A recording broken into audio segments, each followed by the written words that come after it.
now we're going to move on to the Trinity issue, the issue of the Trinity doctrine, Nicene Creed. And it says that Jesus is God, supposes Jesus pre-existed, makes Jesus the creator of heaven and earth, and relies on corruptions and implicit readings of the text. And it was also enforced on penalty of death, just like the virgin birth issue with Mr. Legate. So, many Christians think that John chapter 1, 1 through 18, claim that Jesus is God and that he pre-existed with God before the creation of the earth. But we'll see that that's not true. This is what they call an implicit reading of the text, and there's nowhere here that explicitly states that Jesus is God.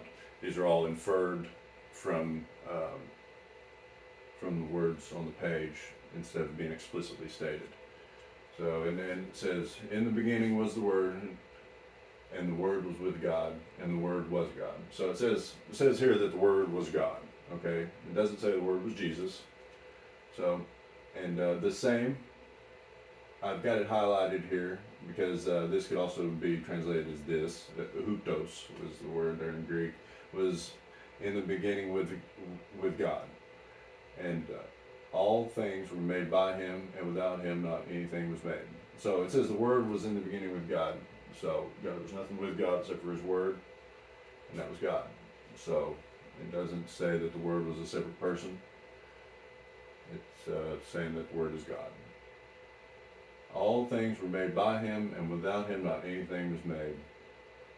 And without him nothing was made. And God did make everything by himself. In him was life, and the life was the light of men. And the light shineth in the darkness, and the darkness comprehended it not. And there was a man sent from God, whose name was John. They're talking about John the Baptist. The same came for a witness, to bear witness of the light, and that men through him might believe. And I've got believe highlighted here for a reason, because believe is often mistranslated from the word pisto eis, or pisto on. There's several different iterations, and it occurs 244 different times. And it's not that it can't be translated as believe, but it shouldn't be in several instances when it's in reference to a person. John 3:16 is a prime example of that being mistranslated and saying that whoever should love the world should. Well, I can't even think of John 3:16 right now, but anyways, we're on this. So,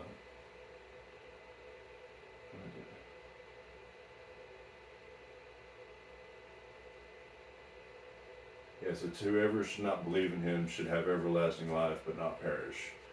But it's actually it should be whoever should obey unto him should have everlasting life, but not perish. Sorry about that. And he says, he was not that light, but was sent to bear witness of that light. And go on to verse 9. It says, that was the true light, which lighteth every man that cometh into the world. He was in the world, and the world was made by him, and the world knew him not. And this is talking about God. God indwelled Jesus at his baptism and spoke through Jesus. You know, then it's understandable why people are confused by that and think that Jesus is God, or would believe that he is, because he said things that only God would say, that this is Jesus, that this is God speaking through Jesus rather than Jesus being God. So it says, when we were born not of blood, or of the will of the flesh, nor of the will of man, but of God, and the Word was made flesh and dwelt among us. And we beheld his glory as the glory of the only begotten of the Father, full of grace and truth. So I've highlighted another issue here with the begotten of the Father. So the word here is monogenes in the Greek, and it means one and only, or one of a kind. It does not mean son or begotten son. They have written that in there as a theologically driven translation to try to make you think that Jesus is God. But it actually just means one and only, and it's in reference to the Father being the one and only.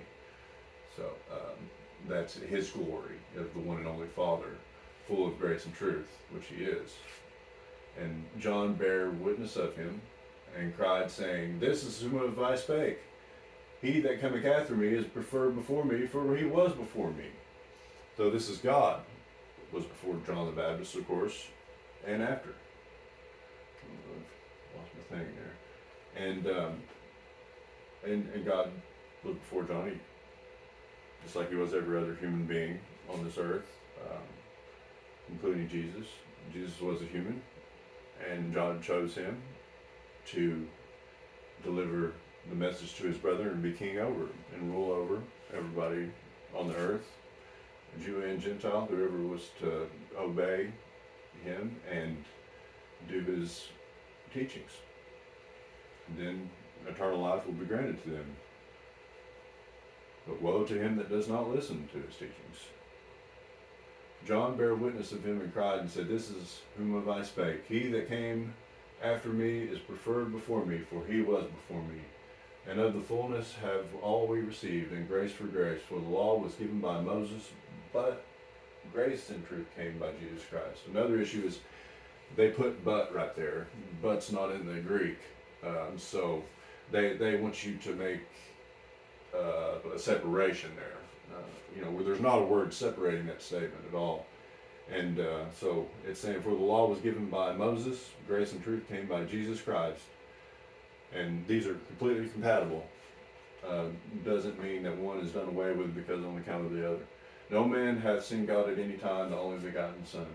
Here they add some more words in there, and it should just say one and only. No man hath seen God at any time, the one and only is what it should say.